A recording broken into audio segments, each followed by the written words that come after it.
Exegese da alma. Nagama Codex II, 6. Virgindade e deficiência. Sábios deram à alma um nome feminino. Na natureza, ela também é feminina. Ela ainda tem um útero. Enquanto ela estava sozinha com o pai, ela era virgem e de forma andrógina. Quando ela caiu em um corpo e entrou nesta vida, ela caiu nas mãos de ladrões. Homens devassos a passavam de um para o outro, a usavam, alguns à força, outros, a seduzia com um presente. Eles a contaminaram e tiraram a virgindade dela. Em seu corpo, ela se tornou uma prostituta e se entregou a todos, vendo cada um que a abraçou como marido. Depois de se deixar levar por adúlteros lascivos e infiéis, suspirou profundamente e se arrependeu. Mas mesmo quando ela desviou o rosto dos adúlteros, ela correu para os outros, e eles a obrigaram a viver com eles e fazer amor com eles em suas camas, como se fossem seus senhores. Então, por vergonha, ela não ousou mais deixá-los, enquanto eles a cruzavam, fingindo ser maridos fiéis e verdadeiros, como se a respeitassem. Depois de todos esses atos, eles a abandonaram. Ela se tornou uma viúva pobre e desolada, desamparada. Em sua aflição, ela não tinha comida. Deles, ela não reunira nada além das impurezas quando se juntaram a ela. Os filhos dos adúlteros são mudos, cegos e doentes. Eles estão perturbados. Mas quando seu pai, que está lá em cima, olhou para ela e a viu suspirando, sofrendo e em desgraça, e se arrependendo de sua prostituição, então ela começou a pedir ajuda a ele de todo o coração, dizendo: "Salve-me, meu pai. Olha, eu irei reportar a você, pois saí de casa e fugi dos aposentos de minha mulher. Restaure-me para si mesmo." Quando a viu nesse estado, ele a considerou digna de sua misericórdia. Ela teve muitas aflições por ter abandonado sua casa. A prostituição da alma. No que diz respeito à prostituição da alma, o Espírito Santo profetiza em diversos lugares. O profeta Jeremias disse: "Se um homem se divorcia de sua esposa, e ela o deixa e leva outro homem, ela pode voltar para ele. Essa mulher não se contaminou completamente. Você se prostituiu com muitos pastores e voltou para mim, disse o Senhor. Levante os olhos e veja onde você foi se prostituir. Você não estava sentado nas ruas contaminando a terra com sua prostituição e vícios. E você levou muitos pastores para tropeçar. Você era sem vergonha com todo mundo. Você não me chamou como companheiro, pai ou autor de sua virgindade." Também está escrito no profeta Oséias: "Venha, vá diante da lei com sua mãe, pois ela não deve ser minha esposa nem eu marido dela. Retirei sua prostituta da minha presença e seu adultério entre seus seios. Vou fazê-la nua como no dia em que ela nasceu e desolada como uma terra sem água. Vou fazê-la sem filhos e ansiosa por crianças. Não mostrarei piedade a seus filhos, pois eles são filhos da prostituição, sua mãe tendo prostituído e envergonhando seus filhos." Ela disse: "Eu serei uma prostituta para meus amantes. Eles me deram pão, água, roupas, vinho e óleo e tudo o que eu precisava. Olha, eu os calo para que ela não possa perseguir seus adúlteros." Quando ela os procura e não os encontra, ela diz: voltarei ao meu ex-marido, pois estava mais feliz do que agora. Novamente em Ezequiel, ele disse: aconteceu que, após muita depravação, o Senhor disse: você construiu um bordel e se tornou um lugar bonito nas ruas. Você construiu armazéns em todos os becos e desperdiçou sua beleza, abriu as pernas em todos os becos e multiplicou seus atos de prostituição. Você era uma prostituta para os filhos do Egito, aqueles que são seus vizinhos, homens grandes de carne. Mas o que os filhos do Egito, homens grandes de carne significam, senão o domínio da carne, o reino perceptivo e os assuntos da terra pelos quais a alma é contaminada aqui, recebendo o pão deles, além de vinho, óleo, roupas e outras bobagens externas ao redor do corpo de quais coisas ela acha que precisa. Mas quanto a essa prostituição, os mensageiros do Salvador ordenaram: guarda-se e purifica-se contra ela, e não apenas a prostituição do corpo, mas principalmente a da alma. É por isso que os mensageiros escrevem para as igrejas de Deus que essa prostituição não pode continuar aqui. No entanto, a maior luta é a prostituição da alma. Daí vem a prostituição do corpo. Então Paulo, escrevendo aos Coríntios, disse: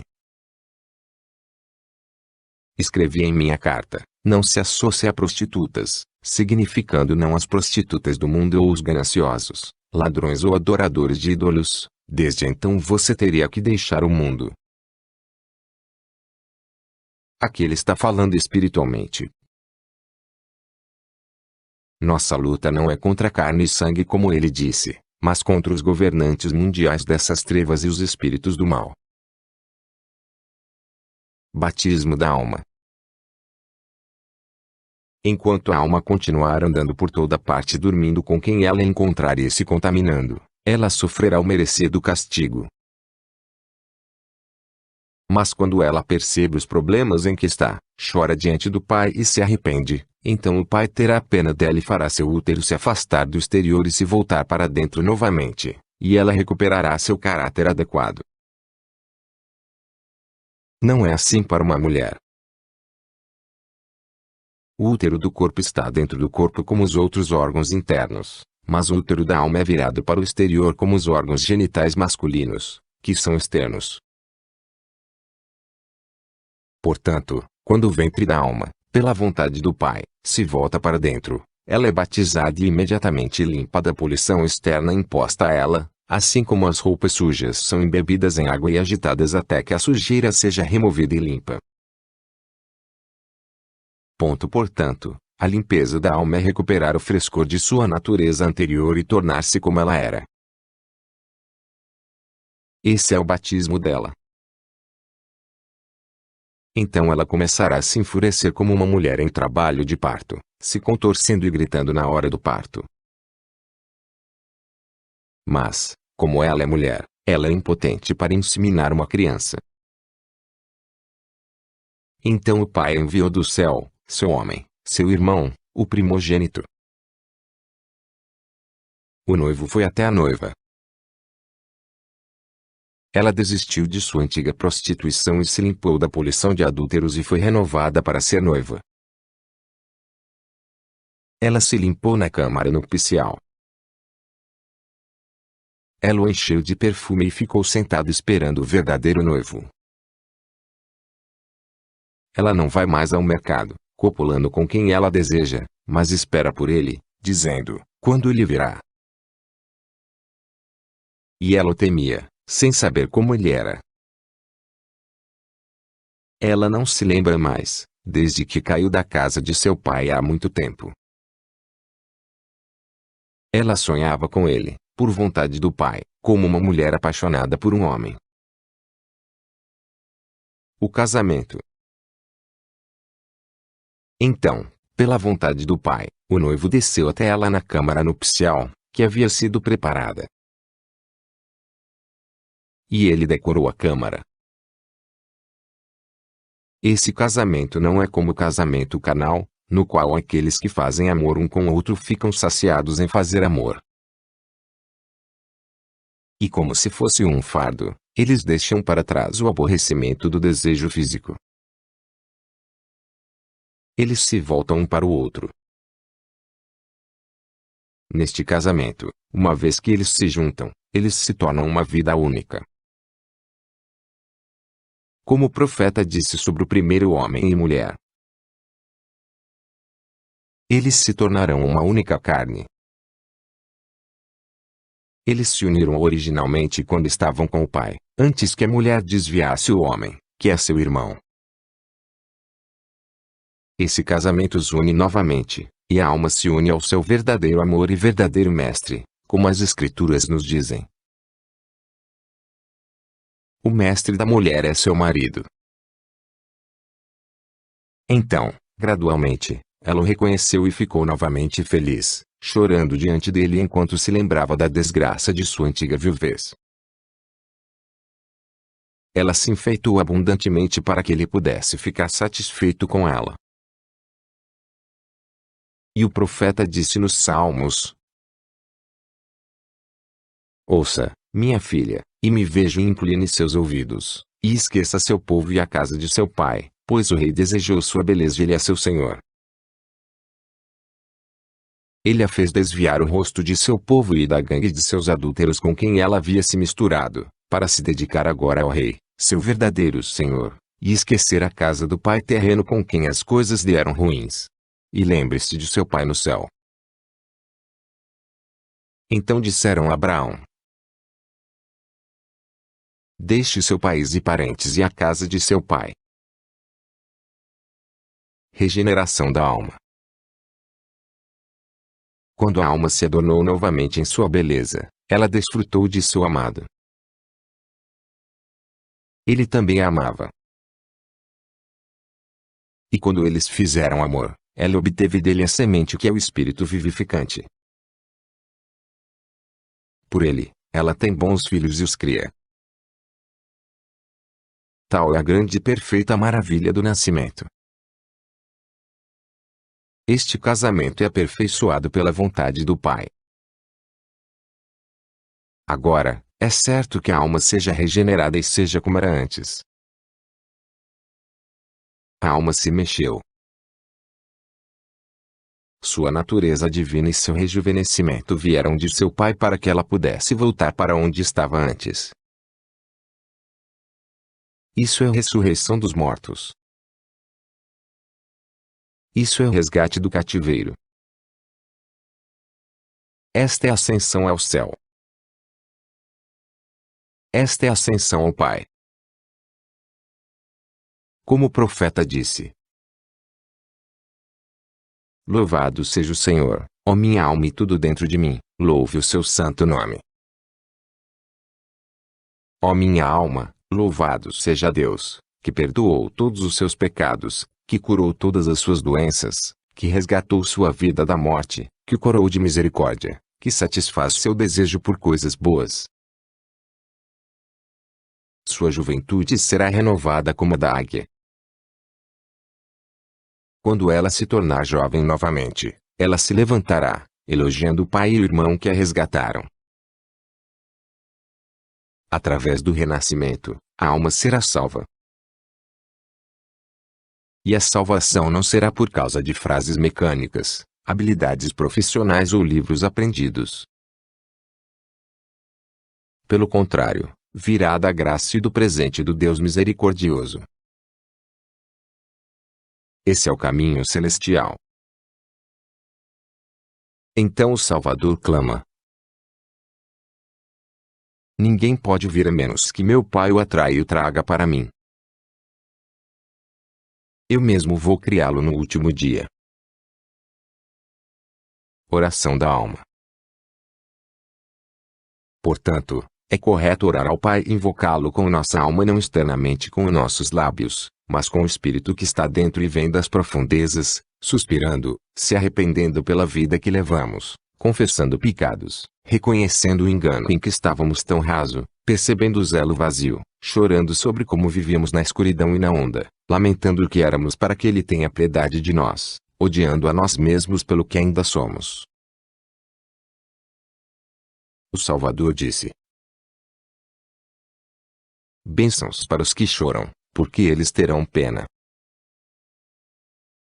Bênçãos para os famintos, pois eles serão preenchidos. E ele disse: se alguém não odeia a própria alma, não pode me seguir. O começo da salvação é arrependimento. Então diz: antes de Jesus vir João, pregando o batismo de arrependimento. E o arrependimento ocorre em aflição e tristeza. O Pai é bom e ama a humanidade, e ouve a alma que o chama e envia a ela a luz da salvação. Pelo Espírito ao profeta, ele diz: diga aos filhos do meu povo, se os seus pecados se estenderem da terra para o céu, se ficarem vermelhos como escarlate e mais preto que o saco, e se você voltar para mim com toda a sua alma e me disser: meu Pai cuidará de você como de um povo santo. Novamente em outro lugar. Assim, o Senhor, o Santo de Israel, diz: se você voltar e suspirar, será salvo e saberá onde estava quando confiou no que é raso. E de novo. Jerusalém chorou profusamente, dizendo: tenha pena de mim. Ele terá pena ao som de sua lamentação. E quando ele viu, ele se importou com você. E o Senhor lhe dará o pão da aflição e a água da opressão. A partir de agora, aqueles que enganam não chegarão perto de você. Os seus olhos verão aqueles que o enganariam. O arrependimento. Portanto, é correto orar a Deus noite e dia, estendendo as mãos para Ele, assim como as pessoas que navegam no meio do mar.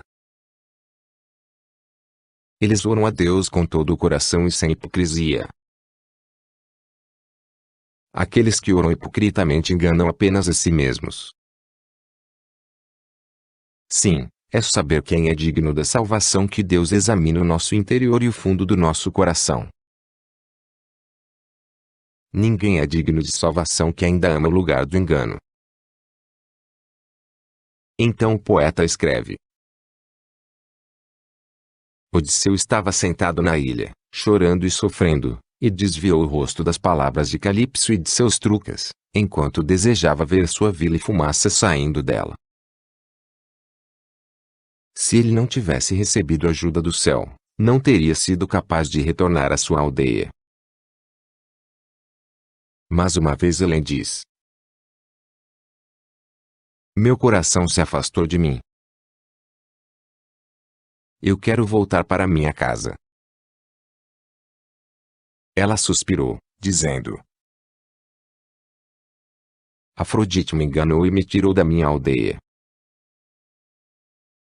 Minha única filha que deixei para trás, assim como meu marido bom, compreensivo e bonito.